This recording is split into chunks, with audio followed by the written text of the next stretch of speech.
Hello, it's Achu Sekanku from Esports Africa News. I know Maryanne just said to me, I saw another name. The name is Achu Sekanku from Esports Africa News.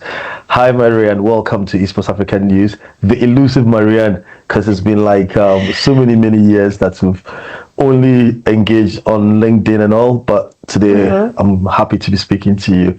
So introduce yourself fully and then Oh, we'll take yes fully and then we uh-huh. will continue with the conversation. Okay. Thank you so much, Atsu, for the invite. It is an honor to be here. My official name is actually Miriam Wayua. And in the gaming community, they call me Mitch Gaming or TYC Mitch. Depends on where you find me. In the game, I go by TYC Mitch. When it comes to the influencer side, casting, that goes to Mitch Gaming. So that is my two very nice names. I am PUBG Mobile influencer and a content creator, and also a professional esports caster. That's interesting. So I'll go with the first one, the caster, Mm-hmm. because recently another organization in Africa or in Ghana specifically Okay. was promoting the next caster project. Do you Mm-hmm. think we've got um, enough casters, or why are we not being able to explore the casting role in esports? Okay. The casting is kind of limited in our region. We don't really have that much casters. We can name, I think, five confidently and say those are the casters we know. But in general, we don't really have that much casters. If I'm talking about Africa in general, we don't really have a lot of casters.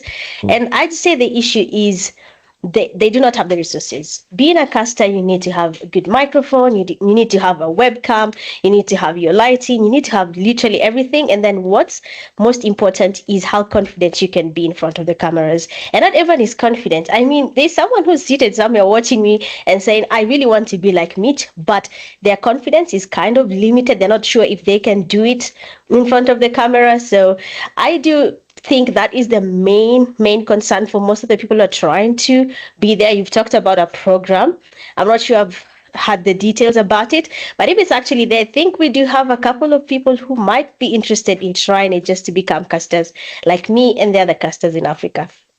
No, that would be great. So I'll link you up after this to ggcgh.com, a Mhm. chap called Yuba who will then take it from there. Because the initial project was done in Ghana, and I'm sure he will look to Oh, expand it across Africa. Because as it can be done online, it will be great to introduce casting as a profession. Because it's one of the mm, good professions in esports, isn't it? yeah, it is. So, It is. what's your experience? You enjoy it, obviously. I can see your Uh-huh. confidence oozing. So, tell us some about your custom Uh-huh. project that you've done. Okay, so I've been able to cast. First, I'd start with what actually made me who I am now, and that's the Mm-hmm. Kenya PUBG Mobile League. We didn't really have a caster, and I used to stream casually. I wasn't really on the pro side of streaming, but the community reached out and they wanted someone to be their actual caster for this tournament. And at first, I was scared. Honestly, casting is not easy. If you're not confident, You don't look it. it was not. I promise you, it was stressful for the first few days. You have to follow the fights. At that point, I had to understand what the comments section wants because they'd say, "Look at this fight." Oh, I don't know where to look for the fight. I need to find it. So it was a lot of hustle. So through the Kenya PUBG Mobile League, I then encountered the Nigeria community. They had a tournament called Clash of Clans. So one of their leaders reached out and said, would you like to cast? That was my first official casting, and I knew nothing. And he just said, just go with it. You have a microphone. I didn't have a webcam at that time. So he said, you have a microphone? Do it. Oh, I was sweating. I couldn't even say my name right. It was that bad. Say Wow. exactly. So getting to a point that now I can literally look at a camera and say, my name is Mitch Gaming and we are officially live.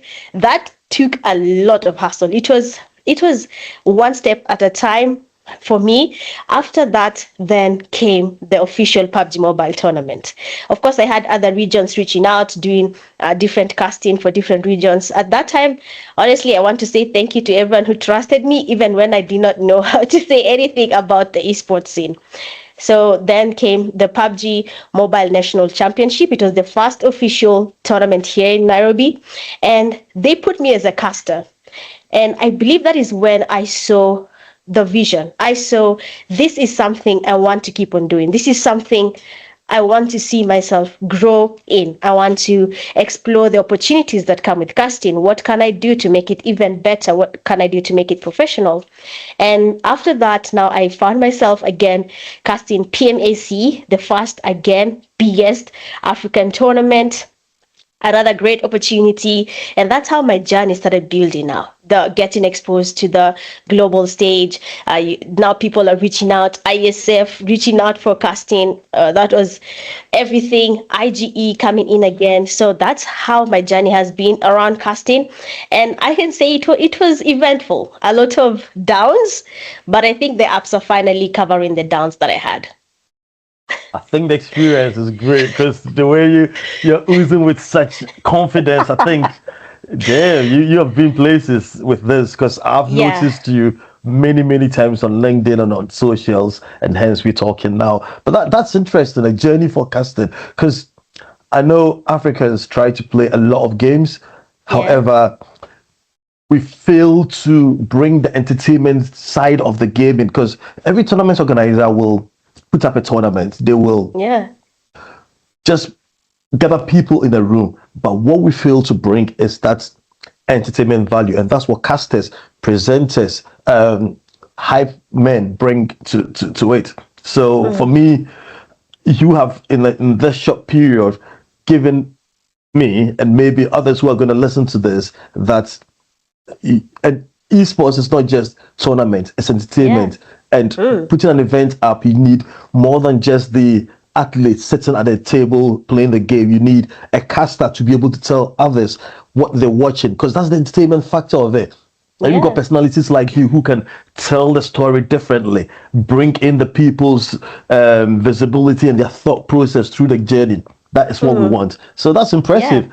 And I'm hoping that other girls are watching you and thinking, I want to be like her when I grow up. And maybe I want to be like you when I grow up. I'm sure you can do it. You have clear voice, you're confident, you got this. Give it a try. Thank you. I will give it a try. Thanks for inspiring me.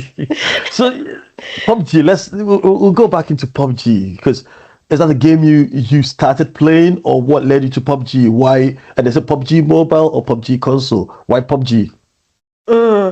Okay, first of all, PUBG Mobile was not my first choice for gaming. I started with Eurotruck. It was on a laptop. You just play delivering cargo from one side to the other, and it was a fun experience. I used to watch my brother and my dad play Eurotruck, so I found myself trying the game as well. So after trying it, after a while, I realized it actually feels good doing something, watching a mission accomplished, watching me get a gold for my game, not even in real life. Of course, it was fake, but gold medal for doing something as easy as driving a truck. That did make me think about what gaming actually is. So after that, I then went into usual games, the FC, GTA, these games that people were playing back in the day that were easy to access.